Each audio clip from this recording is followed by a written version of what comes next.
Theme: Efficient Architectures and Inference, Week 22, 2026. Target length: 800 to 1,200 words, ~8-12 minute. Tone: conversational, insightful, slightly awestruck. Host: we've been taught that making AI faster means throwing more GPUs at it. More chips, more memory bandwidth, more electricity, more money. But what if the real gains don't come from bigger hardware, but from smarter math? Host: this week in AI efficiency research, we got 6 papers that all converge on the same radical idea: most of the work your model does is wasted. Most tokens are easy. Most attention is predictable. Most verification is redundant. And if you can identify and skip the easy parts, you can run the same model, on the same hardware, twice as fast. Let me show you how. Host: let's start with MarginGate, and yes, the name is perfect. Here's the problem: when you run LLM inference in batches, the model sees tokens from different sequences simultaneously. And sometimes, a token from one sequence subtly influences what the model predicts for another. This causes token flips, small instabilities that accumulate into real decoding errors. The standard fix is re-verification. Check every step with a more expensive, deterministic method. It works. But it doubles your cost. Host: Kasin-Chu and team notice something almost trivial in retrospect: these token flips affect only 0.3 to 1.3% of decoding steps. That's it. Less than 2 steps out of 100. So MarginGate measures the logic margin at each step, how confident the model is in its top choice versus the runner-up. High margin? Skip verification. Low margin? Run the expensive check. Host: on Llama 3.18b, the verifier fires only 18.6% of the time, and that's enough to restore 100% deterministic decoding. Result: 2.23x faster than always-on verification. Same answers. Same model. No new hardware. The insight is simple and profound: instability is concentrated. Find the hotspots, fix only those, and you've essentially solved the problem at a fraction of the cost. Host: next up, the attention mechanism itself.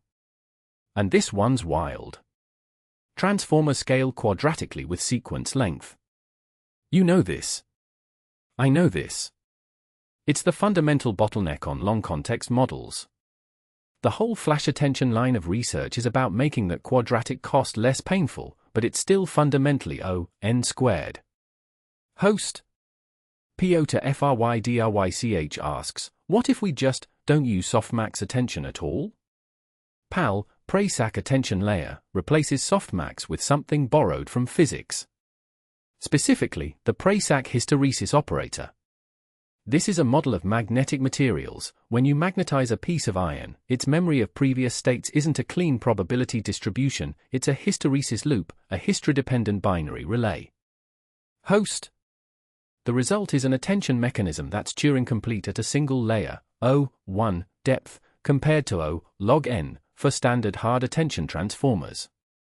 And the inference cost drops from O(n squared to O(n log n). Think about what that means for long documents.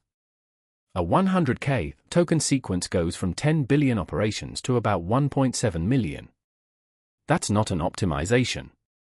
That's a different regime. Host: PAL is best for tasks with long episodic memory, where what matters is the range of values you've seen, not precise positional alignment. But if the trend holds, this is the kind of thinking that breaks the quadratic barrier for good. Host: let me stay on attention for a moment, because there's another paper this week that closes one of the most embarrassing gaps in the field. You've heard of flash attention. It's great. But it still has quadratic I/O cost. The amount of data shuffled between memory and compute grows with the square of the sequence length. Meanwhile, the theoretical lower bound for attention I/O is only linear in N and D. Host: PAP, Sobsik, and Zuzias publish attention algorithms this week that achieve almost linear I/O cost across most practical parameter regimes. They're within a hair of the theoretical minimum. Host: This matters because memory bandwidth, not compute, is increasingly the real bottleneck in inference. Your GPU can crunch numbers faster than it can fetch them. Reducing I/O cost is the most direct path to faster generation on existing hardware. Host. Let's talk about generation speed from a completely different angle: language modeling without token-by-token autoregressive decoding. DiLaDiff, distilled latent diffusion, combines two ideas that shouldn't work together and makes them sing. Host. First, a continuous latent space, learned by fine-tuning an autoencoder on top of a masked diffusion language model. Instead of predicting discrete tokens one at a time, the model operates in a smooth, continuous bottleneck. Second, consistency distillation, a technique that compresses the full diffusion process into just a handful of steps. Host. The result outperforms its masked diffusion baseline while generating way faster. The latent itself is generated in negligible time compared to discrete step-by-step decoding. This is part of a broader shift we're seeing: continuous representations for discrete tasks. Language lives in tokens, but the processing doesn't have to. Host. This next paper is pure math. But the result changes how we think about architecture design.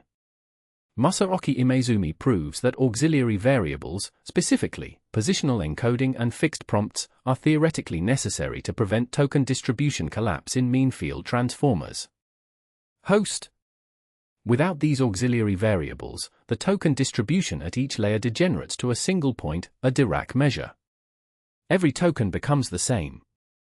The model collapses. Host. With positional encoding, the limit distribution can represent arbitrary distributions. The paper proves that this isn't just empirically observed, it's mathematically forced. You cannot avoid mode collapse without auxiliary structure. For practitioners, this is a clean theoretical justification for something we already do: add positional encoding. But it also raises a question: what other auxiliary variables could we add to prevent different forms of collapse? This opens a design space most of us haven't explored. Host. Test time fine-tuning is powerful. You adapt a model to a specific query on the fly. But it's expensive. Every query means gradient steps, which means compute. Host. HullFT uses Frank-Wolf optimization, a classic convex optimization algorithm, to represent your query embedding as a sparse convex combination of training sequences. Then it converts those fractional weights to exact integer multiplicities. Host. This lets you reuse gradients across repeated steps,